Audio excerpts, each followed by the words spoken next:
Shalom Bapak Ibu Saudara, kita terus percaya dan perkatakan bahwa tahun 2021 adalah tahun integritas. Apabila kita berbicara tentang integritas, ada satu teladan yang perkataan, hati, dan tindakannya selaras.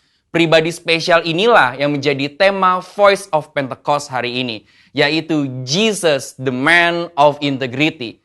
Bagi orang percaya, membangun integritas sama halnya dengan hidup sama seperti Yesus telah hidup.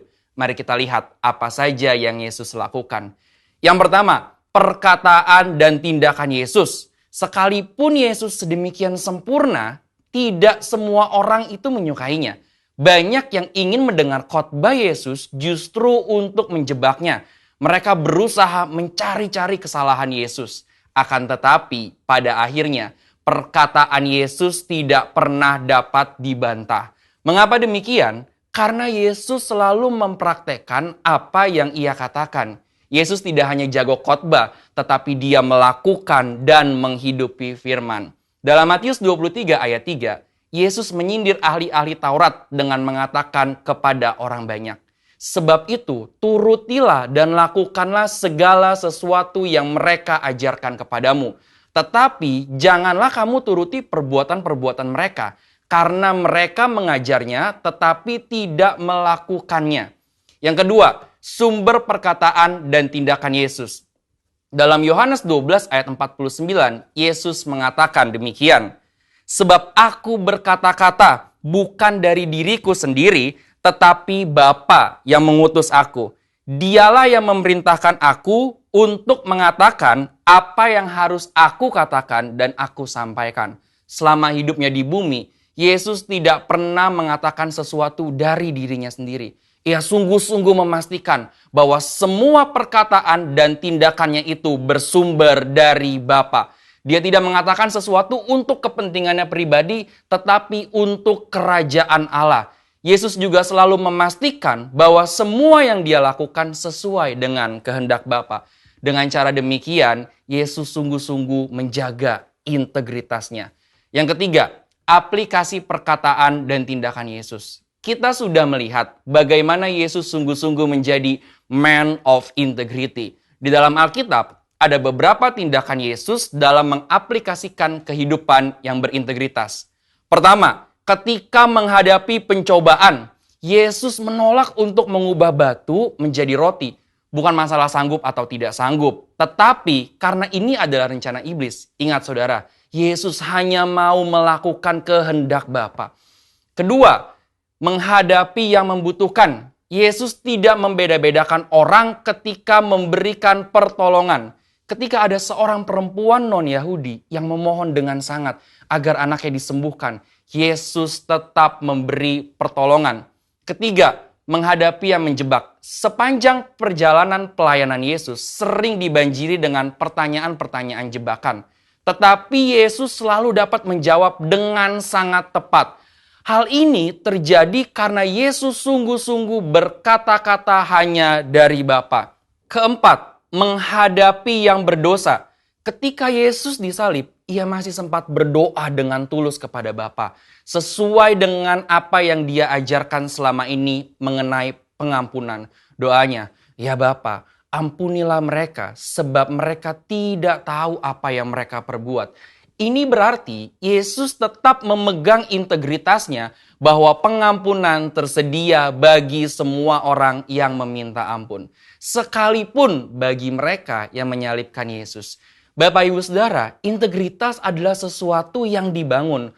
Oleh sebab itu, sesuai dengan visi yang Tuhan sudah beri bagi gereja kita, mari sepanjang tahun ini kita membangun integritas dengan cara hidup seperti Yesus telah hidup. Saudara, untuk penjelasan lebih lengkapnya dari tim teologi kami, silakan membuka link yang ada di atas atau scan QR Code yang tersedia. Salam integritas. Tuhan Yesus memberkati.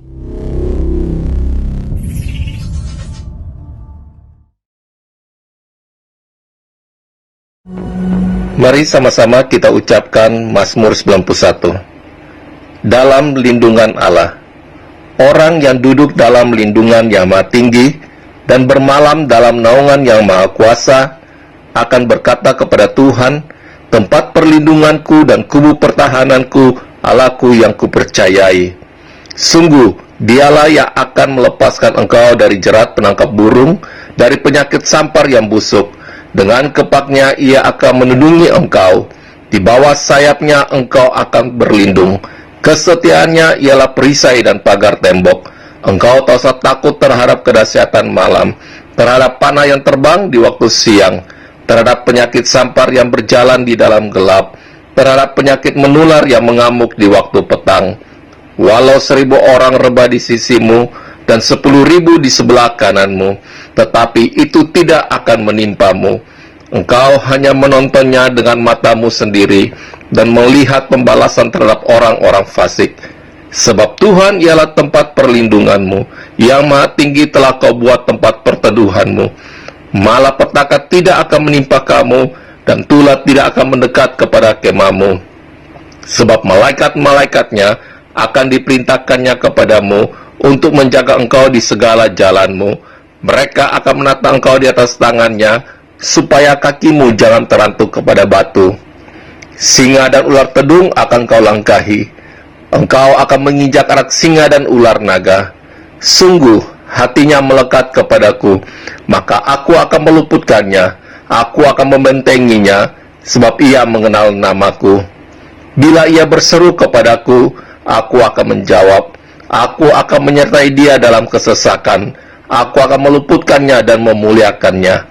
Dengan panjang umur akan kukenyangkan dia, dan akan kuperlihatkan kepadamu keselamatan daripadaku. Amin.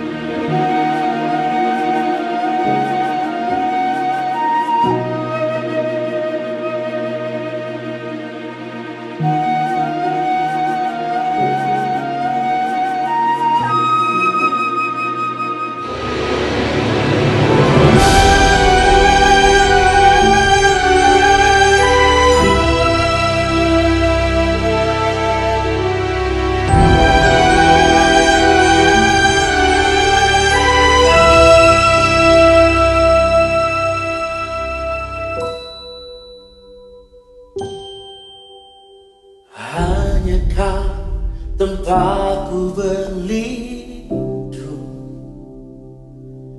hanya engkau laguku dan kekuatanku. Izinkanlah ku datang menyembah, membawa syukurku.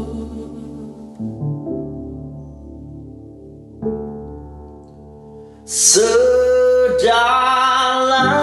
hatiku kau pun tahu, dan kasih-Mu tak jauh dalam jiwaku. Di dalam kesesakan, di dalam kemenangan, ku tahu Kau selalu bersamaku.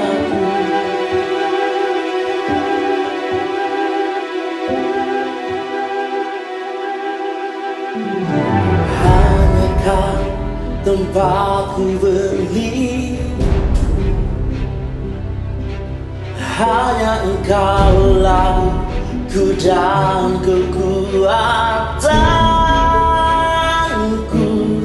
Izinkanlah ku datang menyembah, membawa syukurku.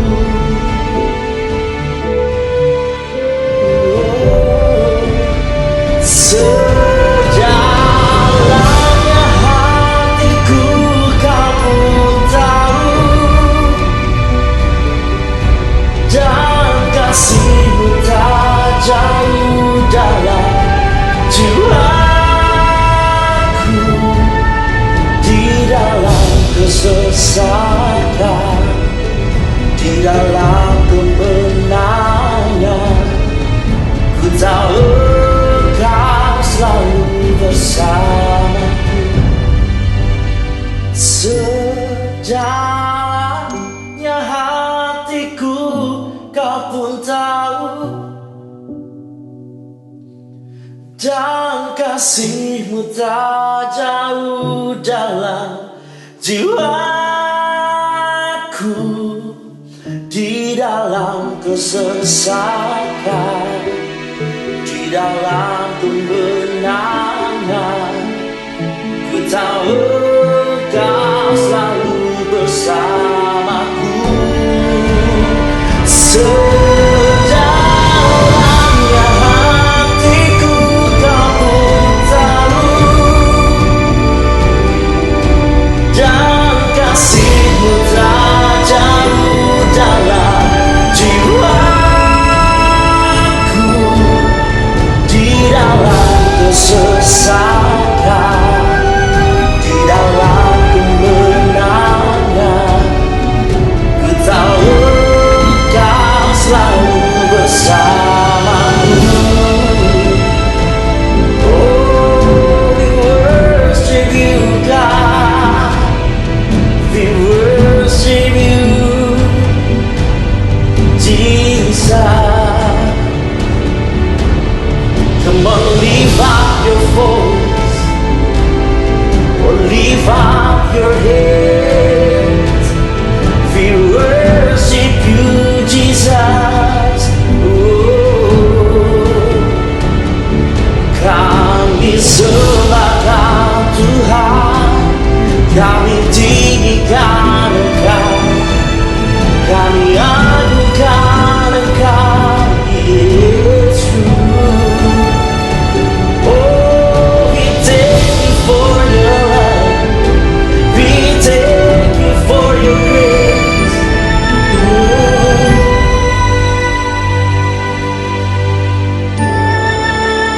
Kuasa-Mu terlebih besar, Tuhanku terlebih besar. Tak pernah terlambat janji-Mu ya Tuhan, menolong hidupku. Kuasa-Mu terlebih besar, Tuhanku terlebih besar. Tak pernah terlambat janji-Mu ya Tuhan, pulihkan hidup.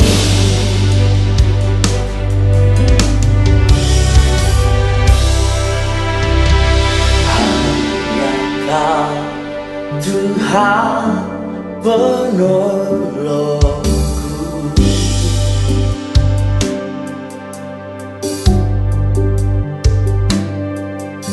yang selalu setia bersamaku.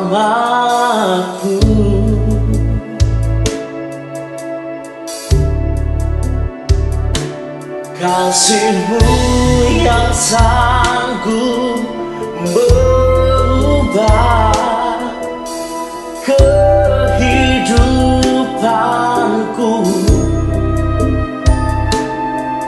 Sungguh ku berserah, sungguh ku percaya, kuasa-Mu terlebih besar.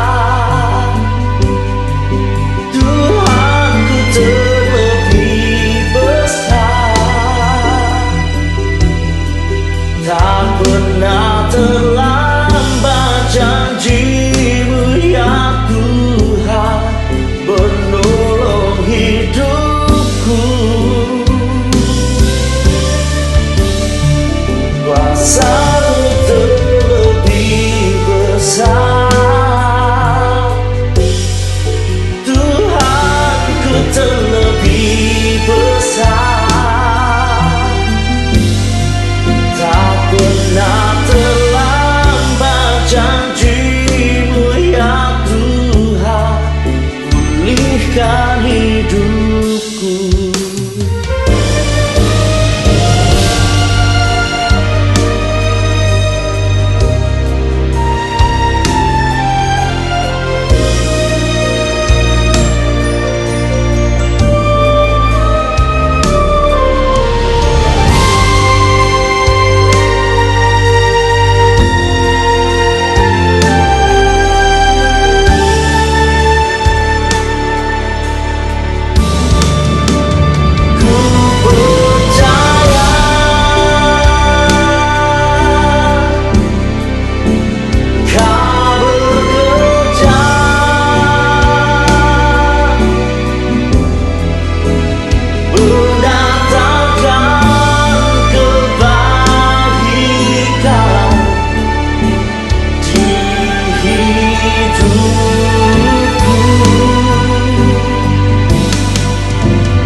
Mengatasi langit,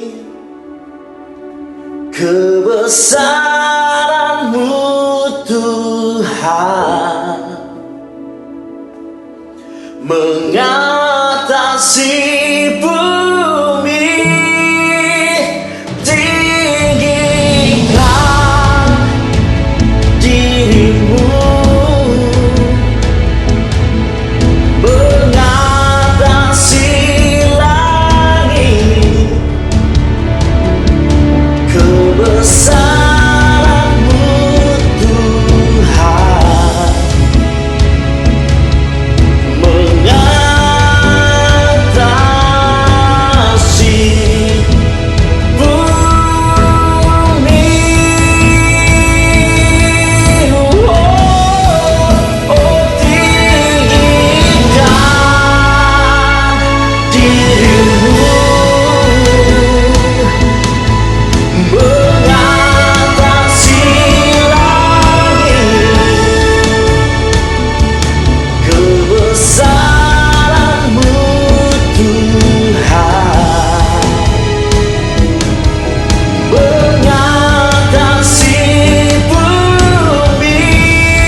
Shalom jemaat GBI Wow yang luar biasa yang dikasihi Tuhan. Saya Pastor Doni Freki Tompunu. Senang sekali kalau saya diberikan kesempatan dan kepercayaan untuk dapat melayani firman Tuhan pada hari ini. Sekalipun kita masih ibadah secara online, saudara, tetapi saya percaya firman Tuhan tetap berkuasa untuk mengubah hidup kita dan memberi kita kemenangan. Kita masih dalam suasana tahun yang baru. Kita tiba di akhir minggu di bulan Januari ini, di awal tahun ini. Karena itu, diizinkan saya menyampaikan satu kebenaran tentang pembaharuan pikiran dalam hidup kita.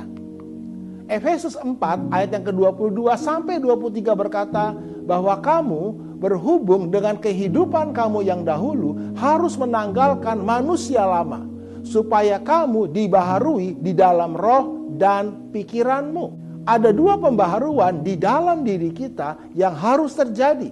Yang pertama adalah pembaharuan roh, dan yang kedua adalah pembaharuan pikiran kita.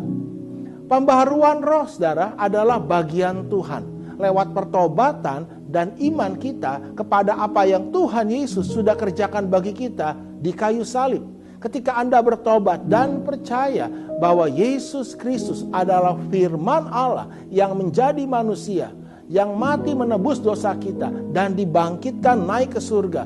Ketika itu juga, saat itu juga, Anda dan saya diubahkan. Roh kita dihidupkan menjadi ciptaan yang baru, yang lama sudah berlalu. Haleluya, kita menjadi anak-anak Allah.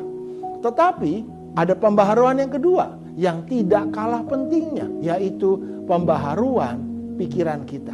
Saya beri gambaran singkat, saudara. Bangsa Israel sudah keluar dari Mesir. Tuhan sudah menebus mereka dengan darah anak domba Allah. Mereka mengalami baptisan massal ketika mereka melewati Laut Merah yang terbelah dua, saudara. Itu adalah gambaran dari kelahiran baru kita. Tetapi mereka harus melewati padang gurun untuk bisa masuk ke tanah Kanaan. Dan tanah Kanaan atau tanah perjanjian adalah gambaran penggenapan janji Tuhan dalam hidup kita di bumi ini. Apa yang membuat bangsa Israel tidak bisa masuk ke tanah Kanaan? Karena pikiran mereka masih lama, saudara. Anda dan saya tidak dapat mengalami penggenapan janji Allah dalam hidup kita dengan pikiran yang lama. Bangsa Israel sudah keluar dari Mesir, tetapi Mesir belum keluar dari pikiran mereka. Setiap kali mereka mengalami masalah, goncangan, mereka selalu berpikir untuk kembali ke Mesir.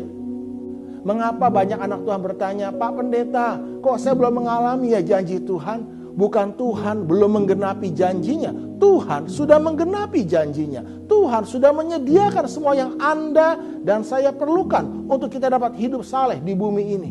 Dan semua itu sudah disediakan. Dan bagaimana cara kita menerimanya? Lewat pembaharuan pikiran kita. Karena itu berubahlah oleh pembaharuan budimu, pembaharuan pikiranmu, supaya kamu dapat mengerti akan kehendak Allah. Sadarlah hari ini, saudara, yang terpenting, yang harus dibaharui bukanlah tahunnya. Tahun boleh berganti baru, tetapi kalau pikiran kita tidak diperbaharui, maka semuanya akan tetap sama, saudara. Karena itu mari di tahun 2021 ini bulatkan hati kita untuk kita fokus memperbaharui pikiran kita. Karena ini hukumnya, segala sesuatu perlu diperbaharui. Karena itu adalah kunci kehidupan. Segala sesuatu yang tidak diperbaharui akan mengalami kebosanan, lalu penurunan, kerusakan, dan akhirnya kematian. Demikian pula dengan hidup kita. Segala sesuatu harus diperbaharui. Handphone Anda dan saya yang kita pakai, mereka selalu memperbaharui. Selalu keluar produk-produk yang baru, saudara. Karena kalau tidak, orang akan bosan, ya, lalu mudah rusak, mati, saudara, dan tidak laku. Tapi apa yang lebih penting dari memperbarui handphone atau baju yang kita pakai ataupun apapun itu, yang terpenting adalah pikiran kita. Setelah roh kita diperbaharui, Anda dan saya harus tahu bagaimana memperbaharui pikiran kita. Karena dasar pembaharuan hidup kita adalah pembaharuan pikiran kita. Tidak ada pembaharuan hidup tanpa pembaharuan pikiran. Karena pikiran yang diperbaharui akan memperbaharui perasaan kita, perkataan, dan perbuatan kita yang akhirnya akan memperbaharui seluruh hidup kita secara utuh di dalam Tuhan. Karena itu sadarlah, segala sesuatu perlu diperbaharui, terlebih pikiran kita. Tanpa pembaharuan pikiran, saudara, Anda dan saya tidak bisa mengalami penggenapan janji Allah. Sadarlah bahwa masalah di depan kita tidak semakin mudah atau semakin kecil, tetapi semakin besar. Dunia hari ini sedang mengalami goncangan, saudara, dalam segala hal. Karena firman Tuhan berkata, segala sesuatu akan digoncang, tetapi firman Allah tinggal tetap. Karena itu, yang Anda dan saya harus sadari bukanlah masalahnya, tetapi apa yang Anda pikirkan tentang masalah Anda. Masalah terbesar kita bukanlah masalahnya, namun apa yang kita pikirkan tentang masalah kita. Dr. Caroline Leaf menulis dalam Instagramnya bahwa 75-98% penyakit mental, fisik, dan perilaku datang dari pikiran beracun. Dr. Caroline Leaf sangat terkenal dengan bukunya mengenai otak dan pikiran, saudara. Kalau Anda punya waktu, Anda bisa lihat di YouTube, banyak sekali videonya, saudara. Dan salah satu penemuannya yang menarik adalah bahwa pikiran kita bisa mengubah otak kita. Camkan ini baik-baik. Apa yang kita pikirkan itu bisa mengubah otak kita. Jadi kita harus memisahkan antara otak dan pikiran kita. Karena itu adalah dua hal yang berbeda. Justru ternyata pikiran kita itulah yang menghidupkan otak kita. Satu-satunya bagian yang tidak pernah menjadi tua adalah otak. Dan otak kita dapat energi, dapat kemampuan untuk berfungsi bekerja lewat apa? Pikiran. Nah, pikiran datang dari mana, saudara? Dari perkataan yang kita dengar, dari informasi yang kita terima. Karena itu, kalau Anda ingin memperbaharui hidup Anda, yang terpenting, yang harus diperbarui adalah apa yang kita pikirkan.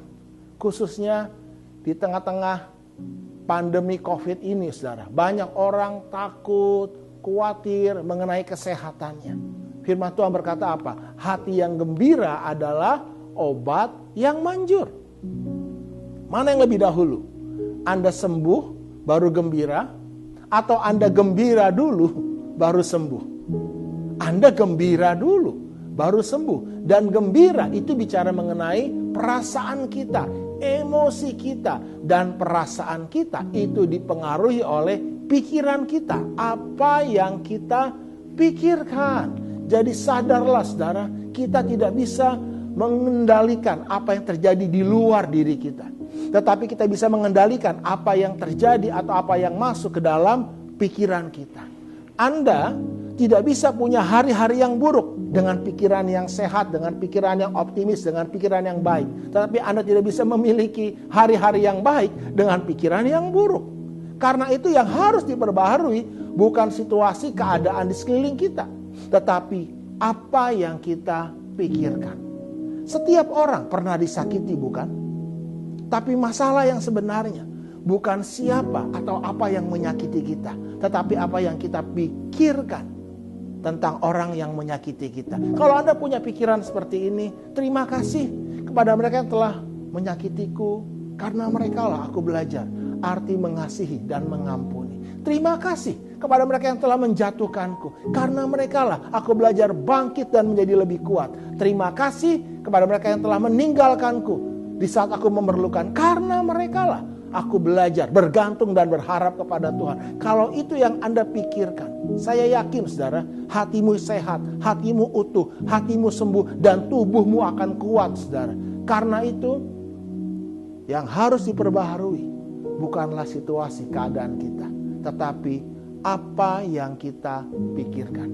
Masalahnya adalah banyak di antara kita, termasuk anak-anak Tuhan, tidak menyadari apa yang kita pikirkan setiap hari. Itu sebabnya tidak ada pembaharuan, tidak ada pemulihan, tidak ada kesembuhan dalam hidup kita. Sekarang, apa dasar dari pembaharuan pikiran kita? Roma pasal yang ke-8 ayat yang ke-5. Sebab mereka yang hidup menurut daging memikirkan hal-hal yang dari daging. Mereka yang hidup menurut roh memikirkan hal-hal yang dari roh. Anda memikirkan hal-hal yang dari daging atau Anda memikirkan hal-hal yang dari roh. Kalau Anda hidup menurut daging, Anda akan binasa, Anda akan mati. Tapi kalau Anda hidup menurut roh, Anda akan hidup. Yohanes 6 ayat 63 berkata, rohlah yang memberi hidup. Daging sama sekali tidak berguna. Perkataan-perkataan yang kukatakan kepadamu adalah roh dan hidup. Daging tidak berguna sama sekali, saudara, tanpa roh. Sebab rohlah yang memberikan tubuh kita ini kehidupan.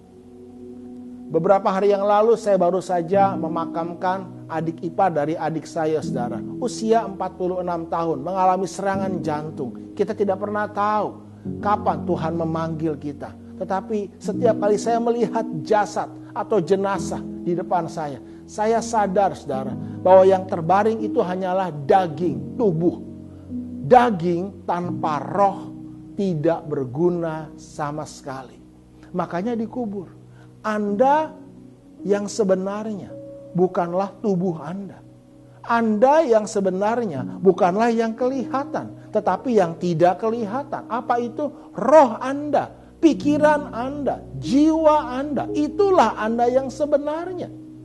Daging, tubuh tanpa roh, mati.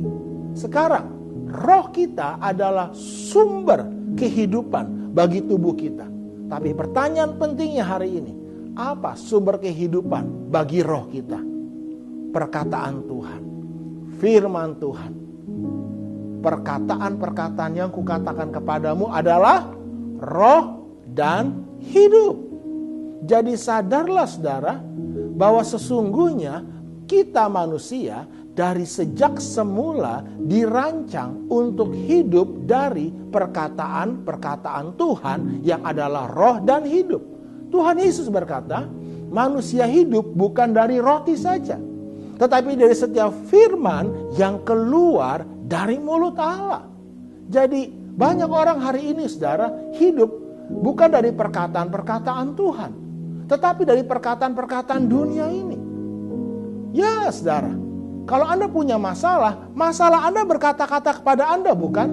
Mati kamu, habis kamu. Dan Anda percaya itu. Kekhawatiran adalah sebuah perkataan. Ketakutan adalah sebuah perkataan. Keadaan yang Anda dan saya hari ini sedang alami berkata-kata kepada kita. Dan Anda percaya itu. Setiap kata-kata yang Anda percayai, itu yang masuk ke dalam hidup Anda. Itu yang masuk ke dalam hati Anda. Apa yang masuk ke dalam mulut, itu dibuang ke jamban, saudara. Tidak menajiskan kita. Tetapi apa yang keluar dari mulut kita, itu yang menajiskan hidup kita. Dan apa yang keluar dari mulut kita, yaitu perkataan-perkataan mulut kita, itu datang dari mana? Dari hati kita. Dan apa yang kita dengar, perkataan yang masuk ke dalam hati kita, itulah yang menentukan apa yang keluar dari mulut kita. Mati dan hidup dikuasai oleh lidah. Siapa yang suka menggemakannya akan memakan buahnya. Pertanyaannya, perkataan siapa yang sering Anda gemakan di dalam hati dan pikiran Anda, di dalam mulut Anda, di dalam diri Anda? Perkataan Tuhankah? Firman Tuhankah? Atau perkataan di luar firman Tuhan?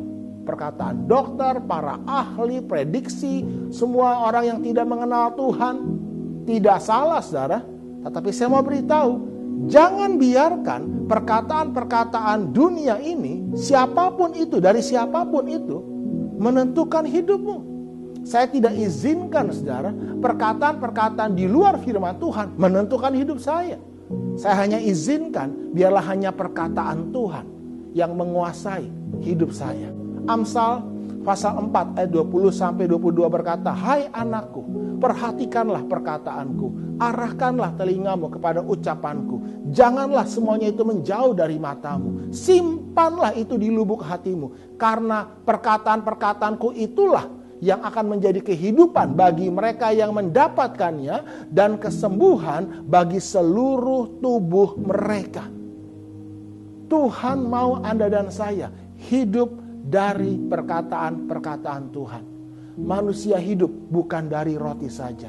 Kita perlu makanan jasmani, nasi, sayur, buah-buahan untuk tubuh kita. Tetapi sumber kehidupan kita yang sesungguhnya bukanlah makanan-makanan jasmani itu, tetapi firman Tuhan yang kita percayai dengan segenap hati kita. Karena itu, saya ingin menguatkan hati Bapak Ibu sekalian. Keadaan dunia tidak semakin baik. Dunia akan semakin berkata-kata hal-hal yang membuat kita takut, khawatir. Tapi firman Tuhan berkata dengan jelas hari ini, hai anakku, perhatikan perkataanku, bukan dunia ini. Arahkan telingamu kepada ucapanku. Janganlah semua itu menjauh dari mata imajinasimu. Simpan dalam lubuk hatimu. Karena itulah yang akan menjadi kehidupan bagi seluruh hidupmu dan kesembuhan bagi seluruh tubuhmu. Mari saya ingin menguatkan, mendorong semua jemaat Tuhan GBI Wow dimanapun Anda berada. Jadikan perkataan Tuhan sebagai buah kehidupan yang kita makan setiap hari. Gemakan perkataan Tuhan, gemakan firman Tuhan dalam hidup kita setiap hari, saudara. Dan kita makan buahnya. Maka kalau roh kita hidup oleh perkataan Tuhan, maka perasaan, perkataan, dan perbuatan kita pun semuanya akan menjadi sama seperti yang Tuhan sudah katakan. Amsal 13 ayat 13 berkata, siapa meremehkan firman, ia akan menanggung akibatnya. Tetapi siapa taat kepada perintah akan menerima balasan. Salah satu hal terbesar yang terjadi dalam hidup saya adalah ketika saya meremehkan firman, saudara. Mazmur 23 berkata, Tuhan adalah gembalaku, takkan kekurangan aku. Tapi kenyataannya kok saya mengalami kekurangan? Saya pernah meludahi ayat itu, saudara. Saya marah, saya kecewa sama Tuhan. Tuhan adalah gembalaku, Tuhan adalah gembalaku. Mana buktinya? Kalau Tuhan adalah gembalaku, aku takkan kekurangan. Tapi buktinya aku kekurangan, aku sudah melayani Tuhan, aku sudah sungguh-sungguh ikut Tuhan. Mana Tuhan? Saya bertobat, saudara. Di titik terendah hidup saya membuat keputusan yang tidak saya sesali sampai hari ini, saudara. Untuk saya menaruh iman saya kepada perkataan Tuhan. Saya bertobat, saya merendahkan diri saya minta ampun, saudara. Dan saya mulai menaruh iman saya. Tuhan adalah gembalaku. Tuhan adalah gembalaku. Takkan kekurangan aku. Kalau hari ini saya dan istri bersama keluarga kami menikmati berkat Tuhan. Kami menikmati kemurahan Tuhan. Di tengah-tengah pandemi COVID ini. Kami tahu karena kami hidup dari perkataan-perkataan Tuhan. Mulai hari ini, saudara, mari kita gemakan perkataan-perkataan Tuhan. Bukan perkataan manusia. Siapapun dia, saudara. Jangan sampai itu mengalahkan perkataan Tuhan dalam hidup kita. Saya sangat diberkati dengan sebuah kisah kesaksian tentang healing journey dari Mike Hayes. Anda bisa lihat di YouTube, kesaksiannya sungguh luar biasa. Mike Hayes divonis dokter kanker stadium akhir. Dari mulanya sangat sederhana, hanya gatal-gatal kecil di dada, saudara. Tapi rupanya itu kanker, saudara. Lalu semakin membesar bahkan lebih besar daripada bola tenis. Nah, di tengah-tengah situasi kondisi kesehatan seperti itu, dokter sudah angkat tangan. Tidak ada lagi harapan. Tapi yang luar biasa adalah di tengah kondisi sakit penyakit yang semakin parah itu, Mike Hayes mulai memperhatikan apa yang Tuhan katakan. Mike Hayes mengarahkan telinganya kepada apa yang Tuhan katakan. Mike Hayes, saudara, mulai membayangkan, mengimajinasikan firman Tuhan dalam hidupnya. Dan dia menyimpan itu dalam hatinya. Dan itulah yang menjadi kehidupan dan kesembuhan bagi seluruh hidupnya.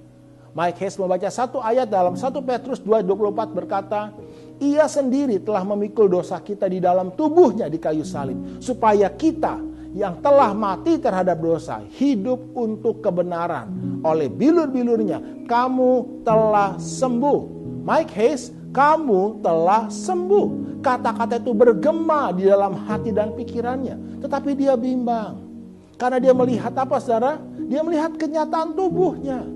Kalau kita hidup menurut daging, menurut penglihatan mata jasmani kita, iman kita goyang, saudara. Iman kita bimbang. Dan Yakobus 1 ayat 6 sampai 8 berkata, hendaklah ia memintanya dalam iman dan sama sekali jangan bimbang, sebab orang yang bimbang sama dengan gelombang laut yang diombang-ambingkan kian kemari oleh angin. Orang yang demikian, orang yang bimbang, janganlah mengira bahwa ia akan menerima kesembuhan dari Tuhan, sesuatu dari Tuhan, pertolongan dari Tuhan. Sebab orang yang mendua hati tidak akan tenang dalam hidupnya. Mike Hayes sadar akan masalahnya. Masalahnya bukan Tuhan tidak menyembuhkan. Tuhan sudah menyembuhkan. Tetapi mengapa dia belum menerima kesembuhan yang dari Tuhan? Karena dia bimbang. Karena dia masih hidup menurut daging, menurut penglihatan matanya, perasaan emosinya. Tidak menurut apa yang Tuhan katakan. Lalu Mike Hayes membuat satu keputusan yang terpenting dalam hidup dia. Dia pergi ke pantai dan dia membuat satu garis tegas, sebuah tindakan profetis. Bahwa dia berhenti untuk bimbang dan 100% mempercayai apa yang Tuhan katakan.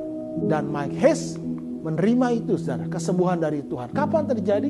Sejak hari dia membuat batasan di garis pantai itu, dia melihat dirinya seperti Tuhan melihat dirinya. Kamu sudah sembuh. Amin. Mike Hayes, kamu sudah sembuh. Dia berkata pada kanker di dadanya, kamu sudah sembuh. Lalu pertanyaannya, kalau kamu sudah sembuh, apa yang kamu lakukan, Mike Hayes? Ada suara kecil di hatinya. Ya, saya bekerja, saya membersihkan rumah. Lakukan. Kan kamu sudah sembuh, kamu percaya. Ya, saya percaya. Dia lakukan, saudara. Dia hidup seperti orang yang sudah sembuh. Dia hidup menurut apa yang Tuhan katakan. Apa yang terjadi? Istrinya 2 minggu kemudian mendapati kanker di dadanya itu mengecil. Dan lama-lama sekian bulan menghilang. Dan Mike Hayes hari ini bersama istrinya melayani Tuhan. Mereka menyaksikan kebenaran firman Tuhan. Mereka sembuh total, saudara. Demikian pula dengan hidup Anda. Kalau Anda dan saya ingin mengalami pembaharuan dalam hidup ini, ingin mengalami penggenapan janji Tuhan dalam seluruh hidup kita, dalam pernikahan kita, keuangan, kesehatan kita, kuncinya adalah firman Tuhan. Karena firman Tuhan adalah sumber dari segala sumber yang ada dalam hidup kita. Hai anakku, perhatikan perkataanku. Arahkan telingamu kepada ucapanku. Janganlah semua itu menjauh dari matamu. Simpanlah itu dalam lubuk hatimu. Maka itulah yang akan menjadi kehidupan dan kesembuhan bagi seluruh tubuhmu. Terima firman Tuhan hari ini. Biarlah firman Tuhan itu memperbaharui pikiran Anda setiap hari. Mari kita berdoa bersama-sama. Bapa, kami bersyukur untuk kebenaran firman-Mu. Dan kami mau terima kebenaran-Mu ini, Tuhan. Engkau sudah memperbaharui roh kami. Dan sekarang bagian kami adalah memperbaharui pikiran kami dengan merenungkan, mempercayai firman-Mu dengan segenap hati kami lebih dari apapun. Ampuni kami kalau kami hidup menurut daging, bukan menurut roh. Dan mulai hari ini, biarlah selama tahun 2021 ini, kami boleh hidup menurut roh. Menurut apa yang Kau sudah katakan, yang kami percayai dengan segenap hati kami. Kami terima firman-Mu ini, Bapa, dengan segenap hati kami. Di dalam nama Tuhan Yesus Kristus. Setiap kita yang percaya bersama-sama katakan, amin. Tuhan Yesus memberkati. Shalom, mari kita satukan di dalam doa syafaat kita pada hari ini. Bapa kami yang bertahta di kerajaan surga, Bapa yang kami sembah, kami kenal, kami panggil Tuhan kami Yesus Kristus. Kami boleh mengucap syukur Bapa, kalau pada hari ini kami boleh ikut ibadah online Tuhan. Kami percaya Tuhan Yesus, Engkau hadir di ibadah kami ini ya Bapa. Kami percaya Tuhan Yesus, Engkau tidak pernah meninggalkan kami anak-anak-Mu ya Bapa. Kami percaya Tuhan Yesus, di ibadah online ini Tuhan hadir. Tuhan ada bersama kami. Dan kami mengucap syukur Bapa. Pada hari ini, kami serahkan ibadah ini dari awal sampai akhirnya ke dalam tangan pengasihan Tuhan Yesus. Tuhan, kami berdoa untuk Bapak Gembala kami, Bapak Niko Nyotora Harjo, bersama 4 wakilnya. Dimanapun hamba-Mu berada saat ini, Tuhan berkati pelayanannya. Banyak jiwa dimenangkan. Kami juga berdoa untuk Bapak Gembala kami, Bapak Sony Waplau bersama Bapak Handri CK9. Tuhan berkati Tuhan. Biar Tuhan berkati juga pelayanannya. Berkati juga Bapak Gembala kami GBIWO, Bapak Iwan bersama Ibu Ola. Pakai Bapak Gembala kami ini ya Bapak, lebih lagi Tuhan. Kami percaya Tuhan Yesus, biar Gembala kami Bapak Iwan ini bersama Ibu Ola mengembalakan GBIWO, banyak jiwa dimenangkan, nama Tuhan dipermuliakan. Kami percaya Tuhan Yesus. Kami berdoa untuk semua pekerja-pekerja GBIWO. Tuhan berkati dimanapun saat ini mereka juga berada. Kesehatan mereka Tuhan berkati. Tutup bungkus mereka semua keluarganya dengan kuasa darah Tuhan Yesus. Kami percaya Tuhan, jemaat GBIWO juga Tuhan berkati. Kesehatan mereka juga Tuhan berkati ya Bapak. Kami percaya Tuhan, Engkau baik, Engkau sungguh baik. Hari lepas hari sudah memberkati kami ya Bapak. Tuhan Yesus, kami juga berdoa untuk mereka yang selalu memberkati persembahan. Kami percaya Tuhan Yesus yang memberi perpuluhan. Tuhan berkati mereka Tuhan. Kami percaya Tuhan Yesus. Kami juga berdoa untuk Bapak Presiden kami, Bapak Jokowi bersama wakilnya. Tuhan, Engkau yang sudah memilih Bapak Presiden kami Indonesia ini. Kami percaya Tuhan, rakyat Indonesia juga memilih Bapak Jokowi. Biar Tuhan berkati Bapak Jokowi, supaya beliau menyelesaikan pemerintahan yang sudah dipercayakan. Kami percaya Tuhan Yesus, kesehatan Bapak Jokowi Tuhan berkati bersama wakilnya. Kami tidak lupa Tuhan berkati semua pelayan-pelayan Tuhan GBIWO yang sudah tugas hari ini Tuhan. Pemain musik, WL-nya Tuhan berkati, singer juga Tuhan berkati. Kami percaya Tuhan Yesus, Engkau baik, Engkau sungguh baik. Luar biasa kasih setia Tuhan hari lepas hari kepada kami anak-anak-Mu ya Bapa. Kami hanya berharap bersandar kepadamu Bapa. Karena Engkau Allah kami yang hidup, Allah kami dahsyat, Allah kami luar biasa. Terima kasih Bapa di surga, terima kasih Tuhan Yesus, terima kasih Roh Kudus. Tetapi sebelumnya kami akan menerima berkat daripadamu ya Bapa, dari hamba-Mu Bapak Iwan, gembala kami. Kami percaya di dalam nama Tuhan Yesus kami berdoa dan mengucap syukur. Glory Jesus, haleluya, amin.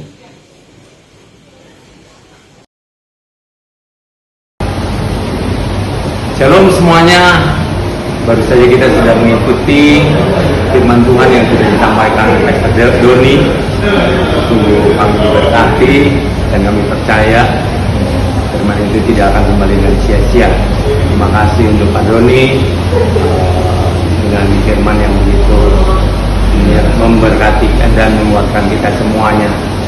Mari tiba saatnya kita akan berdoa, kita akan menundukkan kepala sebentar. Bapak dalam surga, terima kasih untuk sharing firman-Nya yang begitu menguatkan kami semuanya Tuhan. Kiranya Engkau terus menyertai Pastor Doni, berkati dalam keluarganya, kesehatannya, pelayanannya, berkati sukacita damai sejahtera yang daripada Kau menyertai keluarga ini. Terima kasih yang berserahkan Pastor Doni ke tangan-Mu Tuhan. Hamba juga berdoa untuk semua jemaat GBIWO yang selalu setia untuk mendengarkan online di hari Minggu ini Tuhan.